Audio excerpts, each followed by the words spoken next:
Olá, que bom ter a sua companhia aqui com a gente. Hoje vamos mergulhar, conversar sobre um texto antigo bem fascinante, sabe? Um diálogo assim muito intenso entre um profeta e Deus. E fala sobre justiça, sofrimento e, tipo, como a fé responde quando parece que tudo está dando errado. É um debate cheio de perguntas difíceis, né? Sobre um mundo que parece de ponta cabeça. É isso mesmo. Essa fonte que a gente vai analisar hoje, ela coloca pra gente umas questões universais bem complicadas. Por que que o mal parece que vence? Né? Como é que funciona essa justiça divina?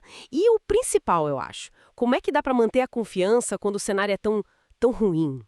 Vamos tentar entender as ideias principais desse diálogo. Olha, tudo começa com um lamento bem forte, né? Um grito mesmo, contra a violência, a injustiça que parece que está em todo lugar. O autor pergunta, basicamente, até quando, Senhor? Essa angústia toda diante do caos, da impunidade, parece uma coisa tão humana, né? Que a gente vê até hoje. Totalmente. E a resposta que o texto dá logo de cara assim, chega a ser desconcertante.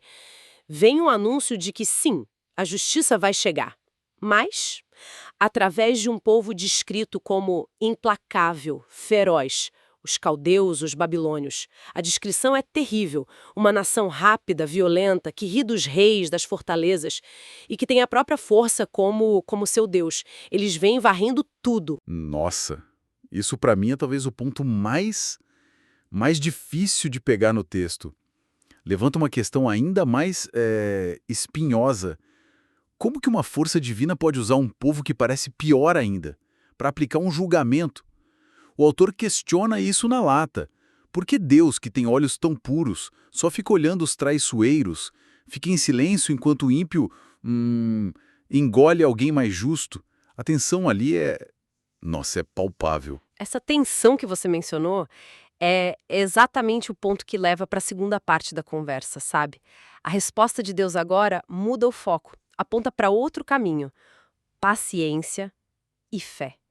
Vem aquela instrução para registrar a visão, anotar mesmo, porque ela tem um tempo certo para acontecer e não vai falhar. E mesmo que demore, é preciso esperar. É bem aí que surge aquela frase que virou um pilar, né? O justo viverá pela sua fé. Um contraste gigantesco com o que o texto fala sobre o destino dos arrogantes, dos opressores, então. Porque logo depois dessa chamada para a fé, a conversa vira para eles, né? Justamente. Aí vem uma série de advertências que a gente conhece como os ais. São contra aqueles que acumulam riqueza injustamente, sabe? Que constroem com violência, com cobiça, que exploram o próximo e que confiam em ídolos vazios que não são nada. É uma denúncia muito forte da exploração e da falta de confiança no divino. Preferem os ídolos, o próprio poder. Entendi. Então, a aposta é na fé, na paciência, numa justiça que vem a longo prazo, mesmo quando a realidade na hora ali grita o contrário. Mas a conversa não para por aí.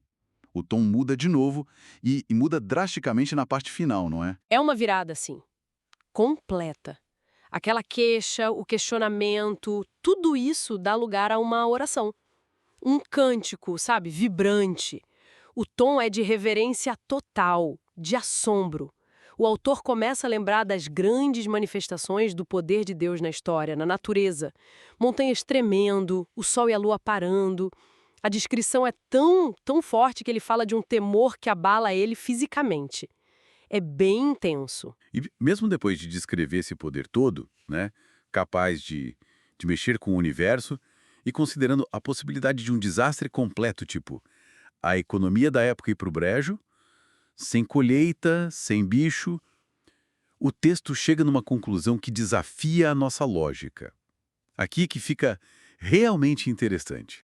Talvez seja a afirmação mais radical do texto inteiro, o ponto alto dessa jornada de fé. Mesmo que a figueira não dê flor, que a videira não dê uva, mesmo que a colheita de azeitona falhe, os campos fiquem lá estéreis, as ovelhas sumam do curral, não tenha mais gado, ainda assim o autor declara: Contudo, eu me alegrarei no Senhor, exultarei no Deus da minha salvação. O Senhor Deus é a minha força. Quer dizer, a alegria e a força não estão vindo das circunstâncias, mas direto da relação com Deus. É uma desconexão, assim, surpreendente, né? Entre o bem-estar interno e aquele cenário horrível por fora. Uau! Que percurso, hein? A gente começou na angústia, naquela pergunta honesta sobre a injustiça, passamos pela perplexidade com as respostas divinas, que pareciam até paradoxais, e chegamos nessa declaração final de alegria e confiança, ancorada não no que se tem, no que se vê, mas em quem Deus é. A fonte de força, a salvação. Exato. E isso deixa uma reflexão importante para a gente hoje, né? O que significa encontrar força e esperança quando tudo em volta parece que está desmoronando? Como cultivar essa fé que se alegra na fonte da salvação, sem depender das perdas ou da desolação que a gente vê? Uma questão antiga, mas, nossa, super atual. Um ponto bem profundo para a gente continuar pensando. Muito obrigado por acompanhar a gente nesta análise. Deus te abençoe.